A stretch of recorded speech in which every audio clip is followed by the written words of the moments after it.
My name is Cori, and I'm a 41-year-old first-time mom to a precious baby girl. She was born this past February. She's got the chubbiest cheeks and eyes as blue as the sky. Overall, I'm just like any other first-time mom, tired, happy, worried, and becoming best friends with Google. But in between all of that, I am very grateful. I waited a really long time to join the mom club. And getting here was a bit different than the average person. My husband and I got married back in 2020. We had a small pandemic wedding. Shortly after getting married, we decided we wanted to try having a baby. I knew that having a baby might prove to be difficult for me. I had gone through several miscarriages during a previous relationship, so I was surprised and happy when I became pregnant shortly after we started trying. Unfortunately, that pregnancy ended in a miscarriage as well. Thanks to the gentle push of my husband, we didn't delay in going in for testing. Fast forward close to a year, and I finally had a diagnosis. I was diagnosed with something called a balanced translocation. Simply put, this is a condition that affects the arrangement of chromosomes in my eggs. We learned that without IVF, and the ability to test our embryos for genetic conditions, the likelihood of having a healthy pregnancy would be low.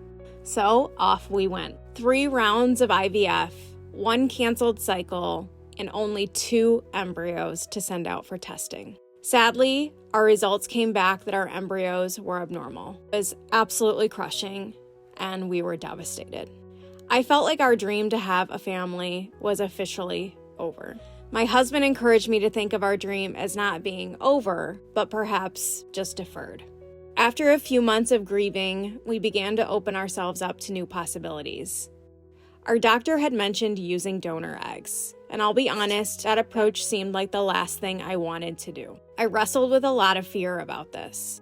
Will my family accept this baby as my own? Will I regret it? Can I love a baby that isn't genetically mine? Will my future child resent me? What happens if this baby looks nothing like me? Does it matter? I began doing research and learning about epigenetics. I began reading stories from other women who had used donor eggs to have their children. And then, very casually, I started browsing egg donor profiles. It was definitely a weird feeling, looking through photos and reading about other women who could potentially provide the DNA code to my future child. With the help of donor egg agency advocates, I was able to begin narrowing down my search. I set parameters for the things that were important to us, and they were able to help me choose. The process wasn't without its challenges, and I'm still learning every single day about what being an egg donor mom means to me, to my family, and to my daughter. But what I can say for sure is everything I was afraid of has been washed away with love. I stare into those big, beautiful blue eyes my daughter has that she did not get from me, and I hope they'll never change. She's exactly who she was meant to be. Our family is exactly as it was meant to be. She's mine, I am hers, and she is ours.